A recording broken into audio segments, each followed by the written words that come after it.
পুরো পৃথিবীর মানে যে ভূ রাজনৈতিক অবস্থান তাতে বাংলাদেশ এখন হচ্ছে অত্যন্ত গুরুত্বপূর্ণ ফ্ল্যাশ পয়েন্ট। আমি যদি একটু স্ট্যাটিস্টিক্যালি বলি স্যার, সেটা হচ্ছে যে বাংলাদেশে এই মুহূর্তে 16টা বোয়িং বিমানের একটা বহর আছে, যেটা সাউথ এশিয়ার আধুনিকতম বহরের একটি। আমাদের টোটাল 25টি রুট আছে, যার ভিতরে 17টি রুট হচ্ছে আন্তর্জাতিক রুট। ভারত মহাসাগরের হার্ট হচ্ছে Bay of Bengal. He or she commands the world who commands the sea. Okay, মানে মহাসমুদ্রের উপরে যার কমান্ড থাকবে সেই বিশ্বকে ডমিনেট করবে। চায়না কোনোদিনই চাইবে না একটা রোহিঙ্গা ফিরে যাক, বিকজ যে জায়গা থেকে রোহিঙ্গাদেরকে উচ্ছেদ করা হচ্ছে ওটা হচ্ছে চাইনিজ ইকোনমিক জোন।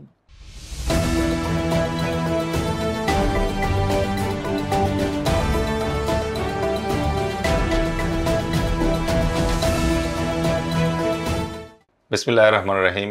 সুধী দর্শক মণ্ডলী, আমি আপনাদের হোস্ট ডেল এইচ খান আজকে আপনাদের আবারও স্বাগত জানাচ্ছি আমাদের স্ট্র্যাটলগ অনুষ্ঠানের নতুন এপিসোডে। আজ আমাদের সাথে উপস্থিত আছেন আমাদের জনতার দলের চেয়ারম্যান ব্রিগেডিয়ার জেনারেল অবসরপ্রাপ্ত শামীম কামাল স্যার, এবং আজকে আমরা স্যারের সাথে সমসাময়িক বেশ কিছু ইস্যু নিয়ে আলোচনা করব। শুরুতেই আমি এজেন্ডাগুলো বলে দিয়ে রাখছি। প্রথমেই আমরা আলোচনা করব জিওপলিটিক্যাল ইম্পর্টেন্স অফ বাংলাদেশ এবং এই যে ইউএস ব্লক এবং চায়না ব্লকের কাছে। তারপরই আমরা একটা কঠিন প্রশ্ন নিয়ে যাব স্যারের কাছে, যেটা হচ্ছে যে বাংলাদেশে যে ইউএনের হিউম্যান রাইটস এজেন্সি অফিস খোলা হচ্ছে, এতে আসলে আমাদের কি বিপদ নাকি লাভ। তারপরই আমরা 25 বোয়িংয়ের ব্যাপারটা নিয়ে আলোচনা করব এবং এতে আমাদের প্রতিবেশী রাষ্ট্র রুষ্ট হবে কিনা সেই ব্যাপারটা স্যারের কাছ থেকে বোঝার চেষ্টা করব, আর হলেই আমাদের কি করণীয় সেটা নিয়েও জানার চেষ্টা করব। তারপর আমরা অবশ্যই খুব গুরুত্বপূর্ণ বন্যা পরিস্থিতির অবনতি হয়েছে এবং তিস্তা মহাপরিকল্পনা সম্পর্কে স্যারের মতামত জানতে চাইব। জুলাই সনদ এর ব্যাপারে আলোচনা করব, যদি সাইন না করে তাহলে কি হবে সেটা নিয়ে আমরা আলোচনা করব। ফাইনালি একটা খুব ইন্টারেস্টিং কোশ্চেন দিয়ে আমরা শেষ করব, ওটা আমরা এখন বলবো না। স্যার, আপনাকে স্বাগতম স্যার। আসসালামু আলাইকুম। ধন্যবাদ আপনাকে স্যার। শুরুতেই আমরা যেটা জানতে চাচ্ছি আপনার কাছ থেকে, সেটা হচ্ছে যে ইউএস ব্লক এবং চায়না ব্লক এখন প্রমিনেন্ট হয়ে উঠেছে স্যার। ইউনিপোলার যে একটা সিস্টেম চলে এসেছিল ইউএস এর, সেটা আস্তে আস্তে ভাঙতে শুরু করেছে স্যার। ডিডলারাইজেশন প্রসেস শুরু হয়ে গিয়েছে এবং আমেরিকা যে একটু মানে আপসেট ফিল করছে চাইনিজ রাইজের কারণে, সেটাও একটু অনুধাবন করা যাচ্ছে স্যার। এই মুহূর্তে স্যার বঙ্গোপসাগরের পাশে আমাদের প্রিয় পিতৃভূমি এবং মাতৃভূমি বাংলাদেশ, তার জিও স্ট্র্যাটেজি এবং জিও পলিটিক্যাল ইম্পর্টেন্সটা যদি আপনি আমাদের দর্শকের জন্য খুব সংক্ষেপে একটু বলেন স্যার। আপনাকে অসংখ্য ধন্যবাদ আমাকে আমন্ত্রণ জানার জন্য। ভূ রাজনৈতিকভাবে বাংলাদেশের অবস্থান কিন্তু পৃথিবীতে ইউনিক। আপনি যদি দেখেন 3টা দেশের আমি উদাহরণ দেই, ইসরায়েল, সিঙ্গাপুর এবং বাংলাদেশ। খেয়াল করে দেখেন যে এই 3টা দেশের প্রতিবেশী কারা, ইসরায়েল কিভাবে সারভাইভ করছে, সিঙ্গাপুর কিভাবে ডেভেলপ করছে এবং আমরা কি অবস্থায় আছি। এবং 3টা দেশের প্রতিবেশী রাষ্ট্রগুলি কিন্তু মানে বন্ধু ভাবাপন্ন নয়, শুধু এতটুকুর মধ্যে সীমিত থাকি। আরব বিশ্বের সাথে ইসরায়েলের কি সম্পর্ক এটা আপনি ভালোভাবে জানেন। সিঙ্গাপুর কিভাবে তার বৃহত্তম প্রতিবেশীদের ইন্দোনেশিয়া এবং মালয়েশিয়াকে ম্যানেজ করছে, সেদিকে আমরা তাকাতে পারি। এবং বাংলাদেশের অবস্থা তো আমরা কম বেশি জানি। অ্যাডমিরাল মাহানের একটা কথা আছে যে হি or she commands the world who commands the C. মানে মহাসমুদ্রের উপরে যার কমান্ড থাকবে সেই বিশ্বকে ডমিনেট করবে। কার্যত বর্তমান যে ভূ রাজনৈতিক অবস্থান, তাতে মার্কিন যুক্তরাষ্ট্র সুস্পষ্টভাবে দুটো মহাসাগরকে একচ্ছত্রভাবে কমান্ড করছে। একটা হচ্ছে আটলান্টিক, আর হলো প্রশান্ত মহাসাগর, প্যাসিফিক। আমরা এই দুটার উপরে যেহেতু অ্যাবসলিউট নিয়ন্ত্রণ আছে মার্কিন যুক্তরাষ্ট্রের, সুতরাং মার্কিন যুক্তরাষ্ট্র এখন চোখ ফেলছে ইন্ডিয়ান ওশানে, ভারত মহাসাগরে। ভারত মহাসাগরের হার্ট হচ্ছে বে অফ বেঙ্গল। সুতরাং এর থেকে বুঝতে হবে যে মানে গুরুত্বটা বে অফ বেঙ্গলের কতটুকু, এবং বে অফ বেঙ্গলের যে এটা মানে অবস্থান, তার গেটওয়ে হচ্ছে বাংলাদেশ। সুতরাং পুরো পৃথিবীর মানে যে ভূ রাজনৈতিক অবস্থান, তাতে বাংলাদেশ এখন হচ্ছে অত্যন্ত গুরুত্বপূর্ণ ফ্ল্যাশ পয়েন্ট।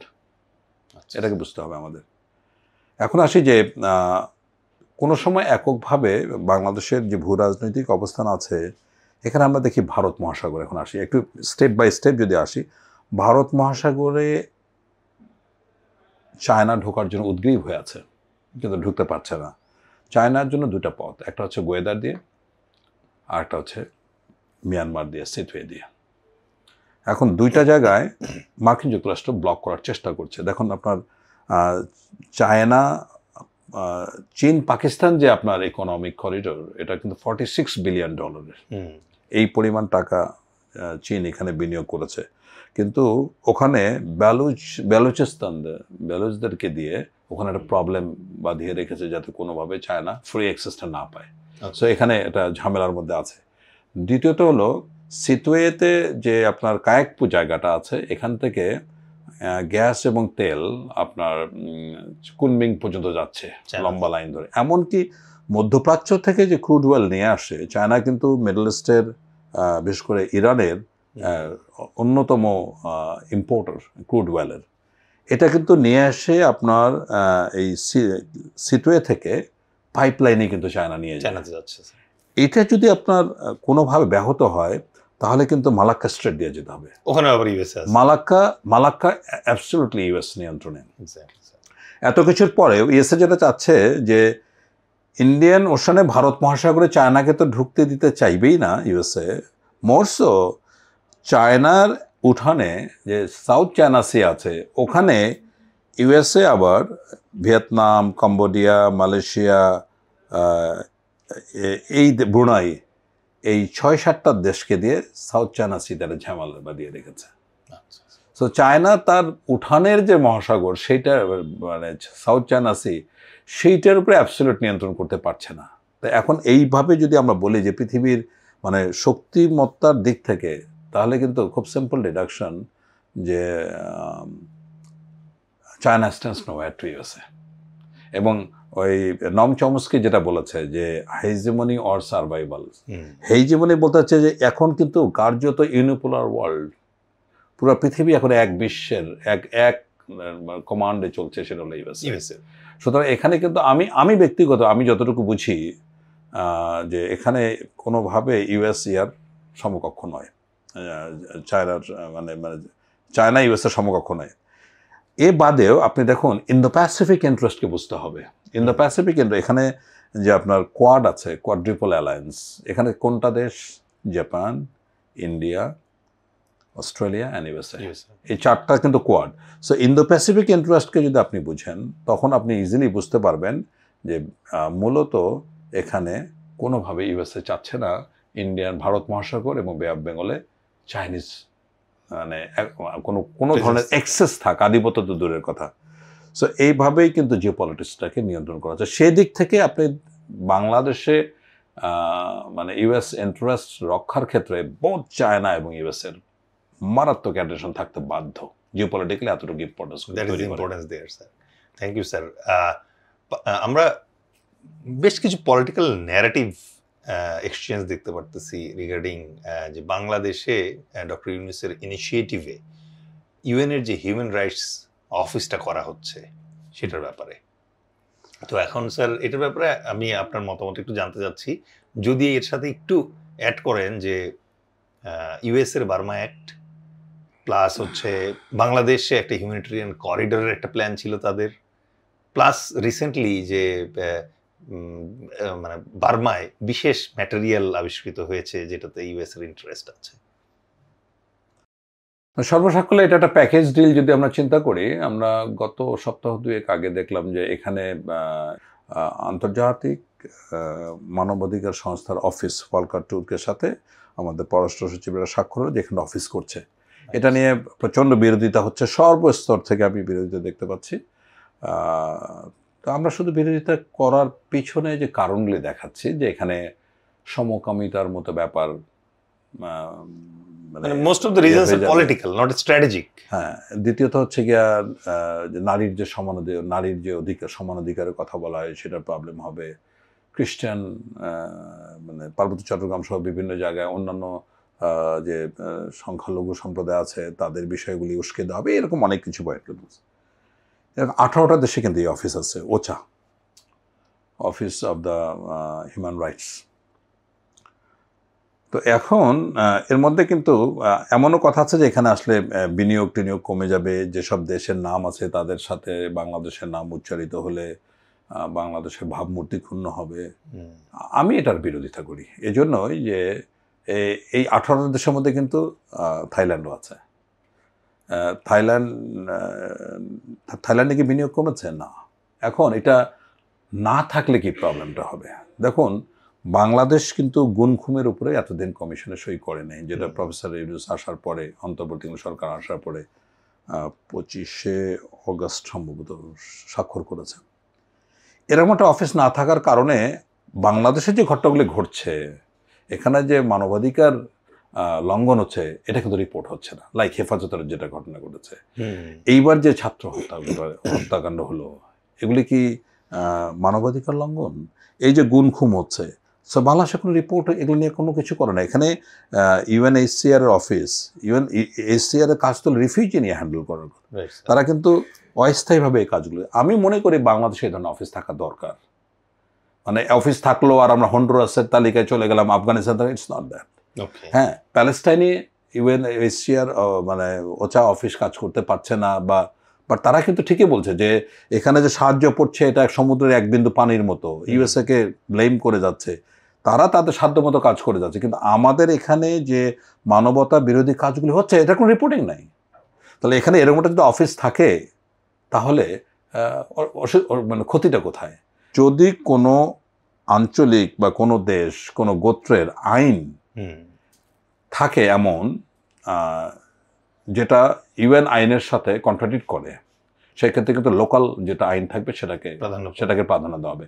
যেমন কোনো জায়গায়, যেমন ইউএন যে 18 বছর আগে মেয়ের বিয়ে হবে না, কিন্তু কোনো সোসাইটি যদি এরকম স্বীকৃতি থাকে না, তা 11 বছর বয়সে বিয়ে দেবে, সেখানে ওই আইনটাই কিন্তু প্রযোজ্য হবে। সুতরাং এখানে কোনোভাবেই কিন্তু আপনার লোকাল আইন, যেমন আমাদের মুসলিম শরিয়া আইন অনুযায়ী নারীদের যে সম্পত্তিতে অধিকার দেওয়া আছে, এটা ওচা আসলে যে চেঞ্জ হয়ে যাবে তা কিন্তু না।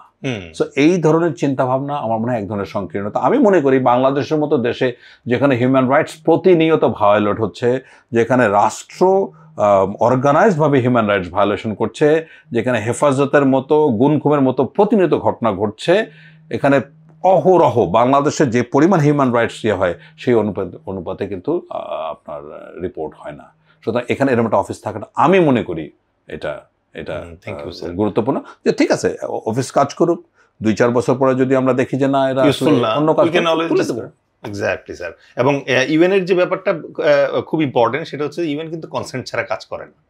যদি আমরা বলি যে 2-3 বছর পর যে না এটা আমার এই অফিস আমার দরকার নাই, যেমন মালির ক্ষেত্রে ঘটেছে স্যার, একটা মাল্টি ডাইমেনশনাল মিশন ছিল মালিতে, কিন্তু মালি সরকার যখন বলছে না আমাদের এই মিশন দরকার নাই, তখন কিন্তু ইউএন সেখান থেকে গুটিয়ে চলে যেতে বাধ্য হয়েছে।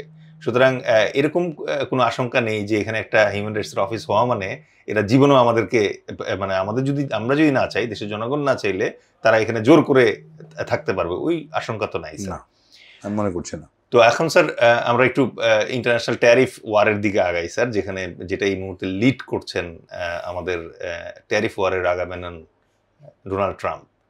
তো ডোনাল্ড ট্রাম্প তো 35% ট্যারিফের ভয় দেখিয়ে স্যার আমাদেরকে বেশ পেরেশানিতে ফেলে দিয়েছে, এবং সম্ভবত এই ট্যারিফের ভীতি থেকে মুক্ত হওয়ার জন্য এবং যুক্তরাষ্ট্রের যে চমৎকার বাজার আছে, সেই বাজারে আমাদের যে এক্সেসটুকু আছে সেটা মানে বাঁচিয়ে রাখার জন্য আমরা সম্ভবত সরকারিভাবে তাদের কাছ থেকে 25টি বোয়িং বিমান কেনার পরিকল্পনা করছি। আমি যদি একটু স্ট্যাটিস্টিক্যালি বলি স্যার, সেটা হচ্ছে যে বাংলাদেশে এই মুহূর্তে 16টা বোয়িং বিমানের একটা বহর আছে, যেটা সাউথ এশিয়ার আধুনিকতম বহরের একটি। আমাদের টোটাল 25টি রুট আছে, যার ভিতরে 17টি রুট হচ্ছে আন্তর্জাতিক রুট।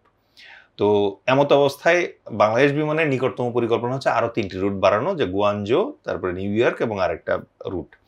সেক্ষেত্রে 5 থেকে 6টি বোয়িংয়ের বেশি এই মুহূর্তে আসলে আমাদের দরকার নাই, নিয়ার ফিউচারেও খুব একটা দরকার হবে না। সো সেই প্রেক্ষিতে স্যার একটা পলিটিক্যাল রেটরিক দাঁড়াচ্ছে, অনেকে যেটা বলছে যে কিনতেই যদি হয় তাহলে 25টা বোয়িং না কিনে কিছু বোয়িং কিনলাম আর কিছু এয়ার ডিফেন্স অ্যাসেটস কিনলাম। কারণ ইভেন রিসেন্টলি স্যার বিএনপির অ্যাডভাইজার যিনি আছেন জেনারেল ফজলে ইলাহি আকবর, উনি পেন অ্যান্ড পেপারে ব্ল্যাক অ্যান্ড হোয়াইটে যেটা বলছেন সেটা হচ্ছে আমাদের air defence is near zero. So এক্ষেত্রে আপনার কমেন্ট কি হবে স্যার? যে আমরা ডোনাল্ড ট্রাম্পের যে পলিসিটা আমি আগেই বলেছিলাম, এটা ম্যাডম্যান পলিসি বলা হয়। তো ম্যাডম্যান পলিসি মানে হচ্ছে পাগলা রাজা নীতি। তো তাকে আমরা মোহাম্মদ বিন তুগলক, এই শতকের মোহাম্মদ বিন তুগলকও বলতে পারি। সো ম্যাডম্যান পলিসির যে কিছু মানে স্মোকিং গান এভিডেন্স বলে, যেমন একটা গান, একটা অস্ত্র ফায়ার করার পরে কিছুক্ষণ কিন্তু এটা ধোঁয়া থাকে, যেটা দেখলে বোঝা যায় এটা কিছুক্ষণ আগে ফায়ার হয়েছে। তো স্মোকিং গান এভিডেন্সে আমাদের দেখতে পাচ্ছি যে ডোনাল্ড ট্রাম্প দাবি করছেন যে ইউএসের সাথে অন্য যে দেশগুলির বাণিজ্য ঘাটতি হচ্ছে এটা $1.3 ট্রিলিয়ন। তো এমন উল্লেখ করছে যে বাংলাদেশের মতো দেশ, ভিয়েতনামের মতো দেশের কারণে তাদের অর্থনীতি খুবই ক্ষতিগ্রস্ত হচ্ছে, সিকিউরিটি কনসার্ন। হ্যাঁ, তো যে তার কিছু পাগলামি আছে, এটা তো দেখতে পাচ্ছেন, অনেক অনেক কিছুর বিষয়ে উনি কথাবার্তা বলেন। আমাদের উপরে যেটা ট্যারিফ বসিয়েছে, যেটা আলোচনা হচ্ছে, এটা কিন্তু ওয়ান অফ দ্য হাইয়েস্ট। এবং ভিয়েতনাম, ইন্ডিয়া থেকে শুরু করে অনেকে কিন্তু কম্প্রোমাইজ করে ফেলছে, বা 35 যদি হয় কিউমুলেটিভ হবে 51, 50 আগে ছিল 37, তখন থেকে, কারণ ইনহাউস কিছু ব্যাপার আছে, সেটা মিলে 50 হবে। তার মানে এখন বাংলাদেশের যেটা পণ্য আগে 100 টাকায় কিনতে, এখন 150 টাকায় কিনতে হবে ইউএসএ। তো এটাতে হলে আমরা ভীষণভাবে ক্ষতিগ্রস্ত হব, মারাত্মক ক্ষতিগ্রস্ত হব, যেটা অ্যাপারেলস বা রেডিমেড গার্মেন্টস যারা ব্যবসা করেন তারা জানেন। বিকজ বাংলাদেশে অনেক টপ গ্রেডেড মানে রেডিমেড গার্মেন্টস ম্যানুফ্যাকচারার একমাত্র ডেস্টিনেশন ইউএসএ, এবং 80% কিন্তু আমাদের টোটাল যে এক্সপোর্ট করি তার 80% কিন্তু ইউএসএ আসে আপনার ইয়ের থেকে, রেডিমেড গার্মেন্টস অ্যান্ড অ্যাপারেলস থেকে। তো বাংলাদেশের সাথে আমরা রপ্তানি করি ইউজুয়ালি $8 to $8.5 বিলিয়ন, আর আমরা আমদানি করি $2.5 বিলিয়ন। প্রায় ডেফিসিট হচ্ছে এখানে $6.5 বিলিয়ন। এখন ইউএসএ বলছে যে এই বাড়তিটাই ইন্টারেস্টিং। দেখেন, যখন চিঠিটা দিল আমাদের তথ্য অন্তর্বর্তীকালীন সরকার, ইউএসটি আর কি চিঠি পাঠালো, বা ডোনাল্ড ট্রাম্পকে চিঠি পাঠালেন, যে সেখানে সেই অনুরোধের প্রেক্ষিতে যে উত্তরটা আসছে ডোনাল্ড ট্রাম্পের অফিস থেকে, সেটা খুব ইন্টারেস্টিং। এটা কিন্তু শুধু বাণিজ্য নয়, এখানে 3টা বিষয় উল্লেখ করেছে। এক হচ্ছে আপনার ট্যারিফ, 2 হচ্ছে আপনার সুশাসন, 3 হচ্ছে বাংলাদেশের অন্যান্য দেশের সাথে দ্বিপাক্ষিক সম্পর্ক। এই জায়গাটা কিন্তু চীনের ব্যাপারটা আসে আর কি। তো আমাদের এখন যেটা হলো যে এই 3টা চিঠির যে 3টা অংশ আমি উল্লেখ করলাম, যে এখানে বাংলাদেশ একটা প্রচণ্ড চাপে পড়েছে, এবং বাংলাদেশ যদি এটাকে কমপ্লাই না করে, না মেনে চলে, তাহলে বাংলাদেশ বড় ধরনের এই উচ্চ ট্যারিফের মধ্যে পড়ে যাবে। সো সেখানে এটাকে কমানোর জন্য বাংলাদেশকে প্রস্তাব দেওয়া হলো, বা দ্বিপাক্ষিকভাবে আলোচনায় আসলো, যে আমরা 25টা বোয়িং কিনছি, এ বাদে গম, এলএনজি এরকমের আইটেম আমরা আমরা নিয়ে আসছি। বাট 25টা বোয়িং কেনার ব্যাপারে যে বিষয়টা আমরা আলোচনা করতে পারি, এখানে উল্লেখ্য একটা বিষয় আছে, সেটা হচ্ছে এই চুক্তির অনেক কিছু কিন্তু পাবলিক করা যাবে না, এই শর্ত দেয়া আছে। এটা আমাদের উপদেষ্টা বাণিজ্য উপদেষ্টা এটা বলেছেন যে সবকিছু আলোচনা করা সম্ভব না। ইনফ্যাক্ট 2টা খুব গুরুত্বপূর্ণ চুক্তি, আকসা এবং জসমিয়া, এই 2টা চুক্তি কিন্তু দীর্ঘদিন ধরে ইউএসএ চাচ্ছে বাংলাদেশ এটাতে স্বাক্ষর করুক। আমার জানা মতে 2023 সালে শেখ হাসিনা প্রধানমন্ত্রী থাকতে সে সময় এটাকে ডেক্লাইন করা হয়েছে। ইউএসএ কিন্তু এই 2টা চুক্তি করার আগ্রহী। একটা হচ্ছে সার্ভিস অ্যাকুইজিশনের উপরে, আর একটা হচ্ছে মিলিটারি হার্ডওয়্যার এবং এর টেকনোলজি বা ইনফরমেশন কারোর সাথে শেয়ার করা যাবে না, এইরকম একটা 2টা বিষয়। কারণ বাংলাদেশের মধ্যে দেশে অনেক বিষয় আছে যেটা অনেকের কাছে ধারণা ক্লিয়ার করতে হয়। যেমন আমরা সাবমেরিন এনেছি, তার আগে অনেকের কাছে অনুমতি নিতে হচ্ছে, বা এইটা হলো বাংলাদেশের পরিস্থিতি।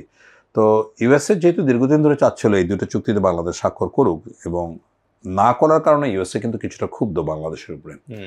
দ্বিতীয়ত হলো যে এখন ট্যারিফটা তো হলো ইউএসএর একটা অস্ত্র, যেটা দিয়ে বাংলাদেশকে এখন বাগিয়ে আনতে চাচ্ছে। কারণ হচ্ছে ওই বাংলাদেশের জিওপলিটিক্যাল লোকেশন, এবং ওই যে আমি 3 নম্বর পয়েন্ট যে বললাম, যে বাংলাদেশ কোন দেশের সাথে কি সম্পর্ক রাখবে, সেটাও কিন্তু এই চুক্তির মধ্যে আসছে, বা এই ডিলের মধ্যে আসছে।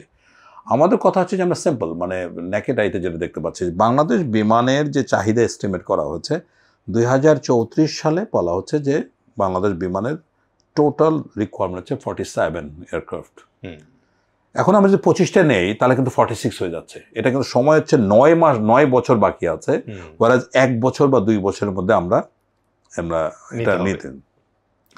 আপনি স্পষ্ট বলেছেন যে বাংলাদেশের যে 3টা রুট তাতে চাহিদা 6 থেকে 7টা বোয়িং, তাহলে বাকি এই 18টা 19টা বোয়িং আমাদের কি দরকার, আমরা কেন কিনছি?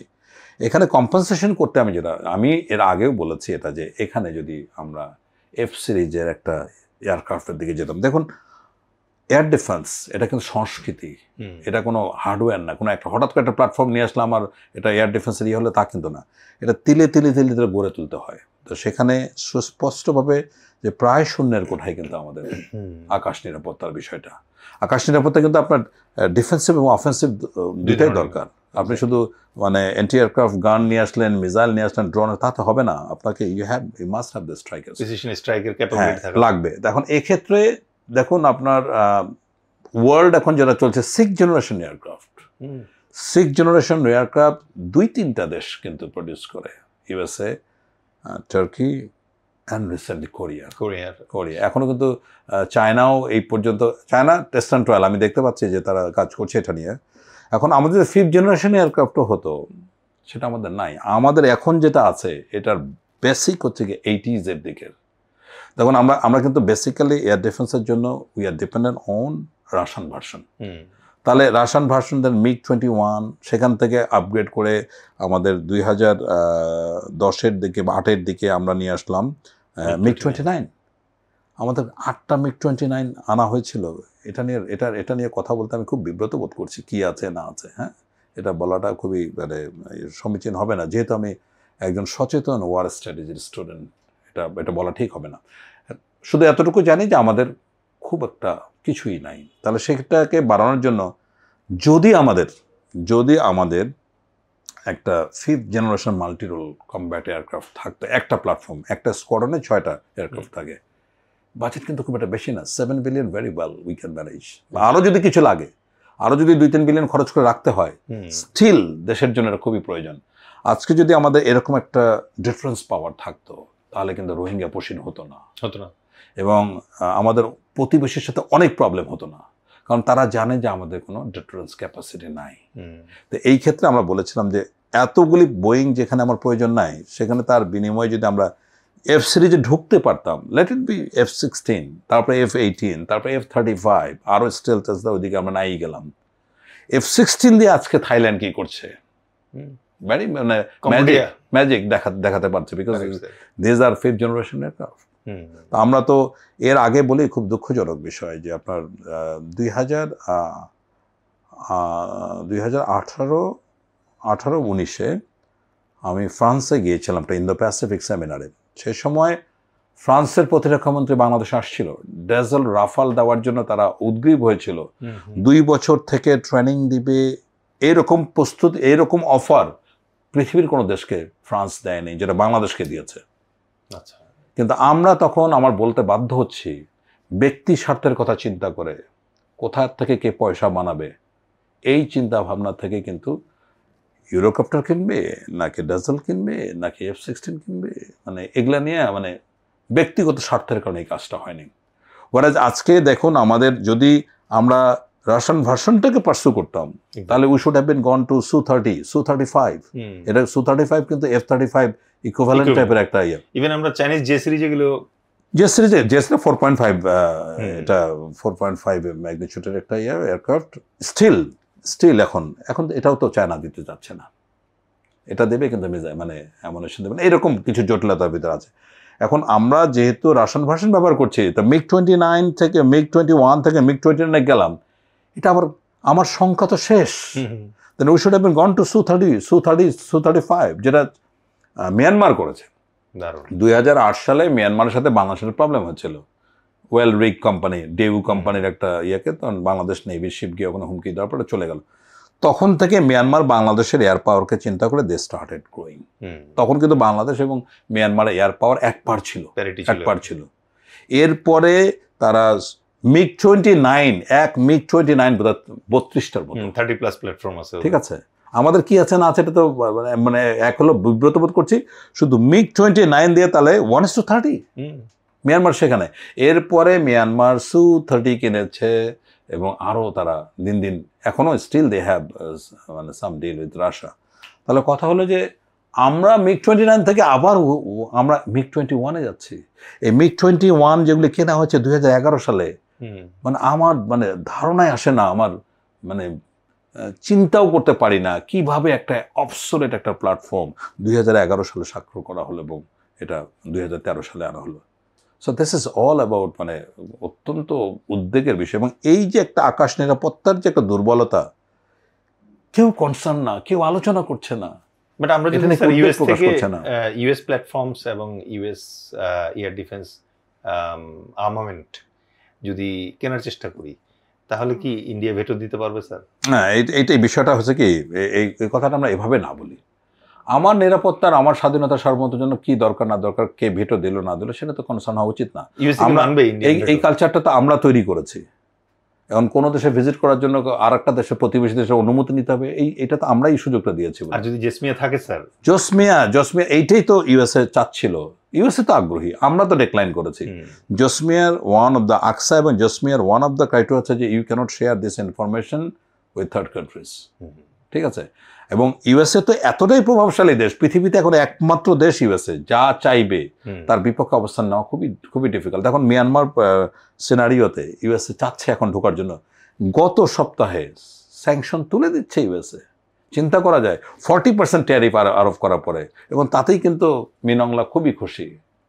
রেয়ার আর্থ ম্যাটেরিয়ালটা, হ্যাঁ, এখন বিষয়টা হচ্ছে যে ইউএসএ এই সিন থেকে চলে গেছে আপনার বার্মা অ্যাক্ট দেওয়ার পরে $13 বিলিয়ন একটা প্যাকেজ দিয়ে ইউএসএ চলে গেছে। ইউএসএ এতটাই প্রভাবশালী 2012 সালে বারাক ওবামা ইউএসএ ভিজিট করার পরে 50 বছরের ইতিহাসে প্রথম নির্বাচন হয় 2015-তে, যেটা অং সান সু চি ক্ষমতায় আসলো। ঠিক আছে? বারাক ওবামার এক ভিজিট, খেয়াল করছেন, স্যাংশন তুলে দিল এবং আগামী ডিসেম্বর ইলেকশন ডিক্লেয়ার করেছে। So this is USA. এই ইউএসএকে আমি করিডোরের ব্যাপারে অনেক ধরনের আলোচনা হয়েছিল, গভর্নমেন্টও এটাকে ভালোভাবে ডিল করতে পারে নাই, এক এক সময় এক এক কথা বলেছে। আমি তো একটা কথা বলেছিলাম, যদি রোহিঙ্গা প্রত্যাবর্ষণের ব্যাপারে ইউএসএকে মিয়ানমার সিনারিতে আনা যায়, বাংলাদেশের জন্য লাভজনক হবে। ঠিক আছে, তখনই যাবে স্যার ওরা। হ্যাঁ, এবং একমাত্র দেশ ইউএসএ যে চায়নাকে এখানে চ্যালেঞ্জ করে। চায়না কোনোদিনই চাইবে না একটা রোহিঙ্গা ফিরে যাক, বিকজ যে জায়গা থেকে রোহিঙ্গাদেরকে উচ্ছেদ করা হচ্ছে ওটা হচ্ছে চাইনিজ ইকোনমিক জোন, কোনোভাবে চাইবে না। এবং রেয়ার আর্থ ম্যাটেরিয়াল যেটা, এটা কিন্তু মিয়ানমার ওয়ার্ল্ডের খুবই উল্লেখযোগ্য একটা দেশ, 2-3-এর মধ্যে আছে। এটার যে রেয়ার আর্থ ম্যাটেরিয়াল, এটার কাজটা কি? এটা হচ্ছে মিলিটারি হার্ডওয়্যার তৈরিতে কাজ হয়, ইলেকট্রনিক্সে কাজ হয়, এবং চায়না এখন বাধ্য হচ্ছে রেবেলদের সাথে এগ্রিমেন্ট করে হলেও এটা ইম্পোর্ট করার জন্য। এখানে ইউএসএর চোখ পড়েছে। সুতরাং ইউএসএ যে কোনোভাবে এখানে ঢুকবে, এবং ইউএসএকে দমানো কিন্তু সহজ কোনো বিষয় নয়। পৃথিবীর প্রত্যেকটা দেশকে একদম যথাযথভাবে শায়েস্তা করার মানে সামর্থ্য ইউএসএর আছে, এটা কিন্তু আমরা বুঝতে পারছি না। এখন আমাদের মানে দর্শকরা কিন্তু অনেকটাই জানে স্যার যে পৃথিবীতে যে কতগুলো ইউএস বেজ আছে এবং কি পরিমাণ ইউএস ট্রুপস ডিপ্লয়েড আছে ইউরোপ, তারপর মিডল ইস্ট এবং অন্যান্য জায়গায় ইন দ্য প্যাসিফিকে, এখন অনেকেই জানছে। সো আপনার কথাটা তারা রিলেট করতে পারছে স্যার, যে ইউএস এর যে না। এখানে আরেকটা বিষয় বলে রাখি, যে আমরা অনেকে বলি Saint Martin, this are nonsense. I tell you, যদি ইউএস এর ইন দ্য প্যাসিফিক ইন্টারেস্টকে আমরা রিড করতে শিখি, তারা জানেই না যে সেন্ট মার্টিন, আমরাই মাঝে মধ্যে মনে করিয়ে দিই। তারা কোনোদিন বেস করবে না। এখন কিন্তু মানে কোনো জায়গায় একটা বেস করে যে করতে হয়, এই এই এই এই এই এই সাম্রাজ্যবাদী চিন্তাভাবনা কিন্তু এখন অবসলেট। কথা হচ্ছে ইনফ্লুয়েন্স, প্রভাব। ওই যে বললাম প্রভাব। এনি হাউ ইন্ডিয়ান ওশানে ভারতকে ব্লক করতে, মানে চীনকে ব্লক করতে হবে, আসতে দেওয়া যাবে না। If this is the strategy. $40 billion খরচ করে তো চীন গোয়েদার দিয়ে ঢুকতে পারলো না ইন্ডিয়ান ওশানে। কিন্তু চীন তো স্যার আমাদেরকে তিস্তার ব্যাপারে হেল্প করতে চাচ্ছে। তো এখনকার যে মানে বন্যা পরিস্থিতি স্যার, এবং তার সাথে চীনের যে আগ্রহ তিস্তার ব্যাপারে আমাদেরকে হেল্প করা, স্পেশালি ইন্ডিয়ার এগেইনস্টে, এটার ব্যাপারে আপনার কমেন্ট।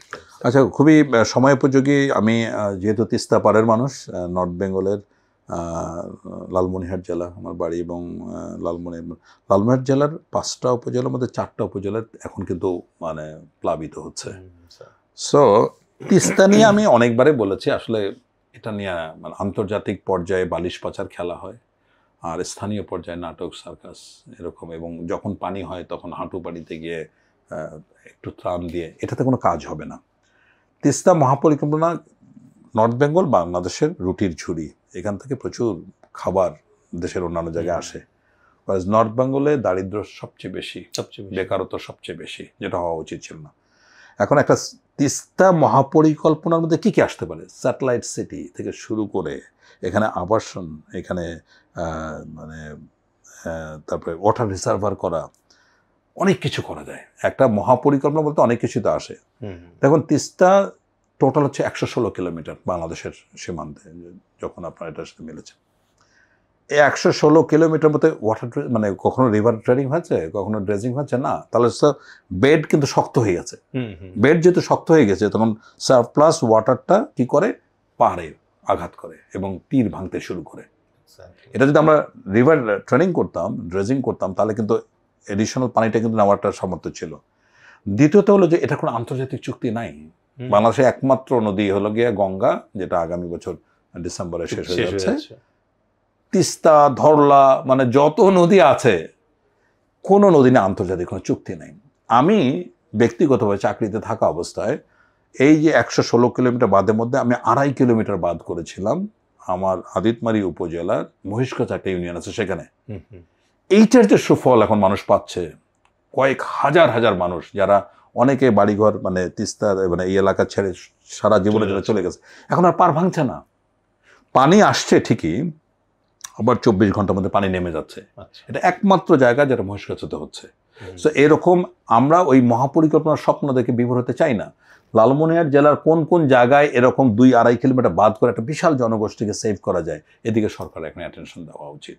এটা হলো এক। দুই হলো, সামনে কিন্তু ভয়ঙ্কর একটা প্রপোজিশন আসছে, সেটা হলো ব্রহ্মপুত্র নিয়ে। পৃথিবীর সবচেয়ে বড় প্রজেক্ট কিন্তু এখন চায়না করছে ইয়ারলুং রিভারে। এইবার কিন্তু ভারতের সাথে বিশাল একটা সমস্যা হবে। ইয়ারলুং নদী হচ্ছে $167 বিলিয়ন প্রজেক্ট, 300 মিলিয়ন এবং 300 বিলিয়ন কিলোওয়াট প্রোডাকশন ক্যাপাসিটি। এটা পৃথিবীর সবচেয়ে মানে কস্টলি প্রজেক্ট এখন পর্যন্ত, যেটা চায়না এই কয়দিন গত সপ্তাহে স্টার্ট করলো। এটার কারণে এরা তো হচ্ছে উজানের দেশ চায়না, এইবার কিন্তু ভারত হচ্ছে গিয়া মানে যদি বলি যে মাঝের দেশ বা ভাটির দেশ, ভীষণভাবে ভারত এবার এটা থেকে। ভারত কিন্তু এটাকে অলরেডি পানি বোমা বলতে শুরু করেছে, এবং ভারত কোনোভাবেই কিন্তু এটা থেকে মানে রক্ষা পাবে না।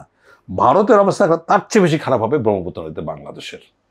তাহলে এই যে একটা মানে চেইন ইফেক্ট, 1977 সালের যে পানি প্রবাহ চুক্তি আছে, সেখানে কিন্তু লোয়ার রাইপেরিয়ান মানে ভাটির যে দেশগুলো আছে, এটা কিন্তু কোনোভাবে ক্ষতিগ্রস্ত করা যাবে না। সে একই ঘটনা ঘটছে আপনার ওইখানে ইয়াতে নাইল বেসিনে, ওখানে 9টা দেশ, এখানে ইজিপ্ট এবং সুদান, এরাও কিন্তু অ্যাফেক্টেড হচ্ছে একইভাবে।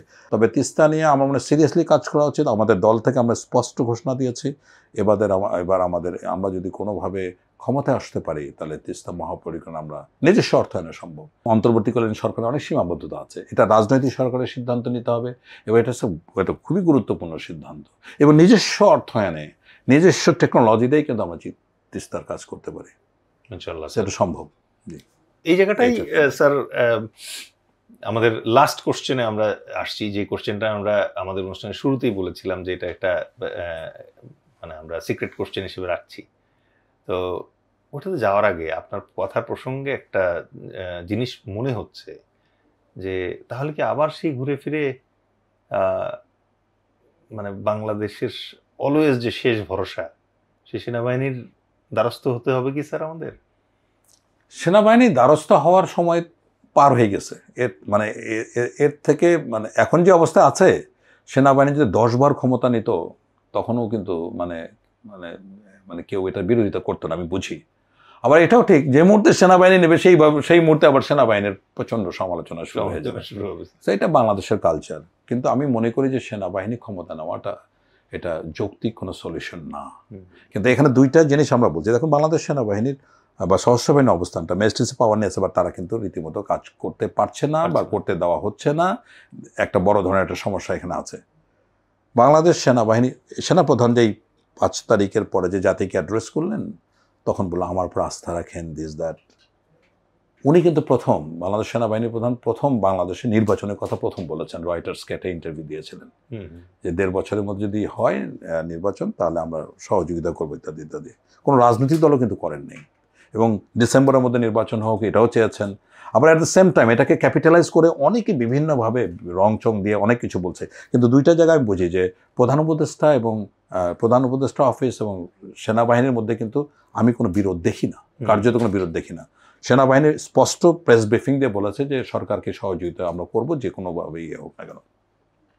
কিন্তু এইটাকে নিয়ে মানুষ আরে ভাই অমুকপন্থী অমুকপন্থী অমুকপন্থী, ভাই আপনারা যারা সমালোচনা করছেন তারা একটা জিনিস বোঝেন যে যতক্ষণ পর্যন্ত প্রফেসর ইউনূস তার কথা বরখেলাপ করেননি, উনি বলেছেন ডিসেম্বর থেকে জুন, এটা চাপাচাপি করে ফেব্রুয়ারি থেকে জুন, জুন তো উনি অতিক্রম করেন নাই। যেদিন জুন থেকে জুলাইতে যাবে সেই দিন আপনি হাজার সমালোচনা করেন। বাট পাবলিক তো স্যার এই জায়গায় একটু মানে আমি বলবো যে এখন আশাহত, বরং পাবলিক এখন যেটা ভাবছে যে সম্ভবত ডক্টর ইউনূসের ওই সামর্থ্য নাই যে বাংলাদেশে একটা free and fair election conduct করাতে পারবেন। এটা তো উনি বলছেন, এটা পাবলিক না, এটা তো উনি নিজেই বলছেন। কারণ কি, এখানে যে স্টেক হোল্ডারগুলো আছে, রাজনৈতিক দল সহযোগিতা করছে না, প্রশাসন থেকে সহযোগিতা পাচ্ছে না। কয়েকদিন আগে এনবিআর, তারপরে আপনার পল্লী বিদ্যুৎ, মানে আপনি খেয়াল করছেন মবোক্রেসির মাধ্যমে যে ঘটনা ঘটছে, আওয়ামী লীগের কার্যক্রম নিষিদ্ধ হলো মবোক্রেসির মাধ্যমে।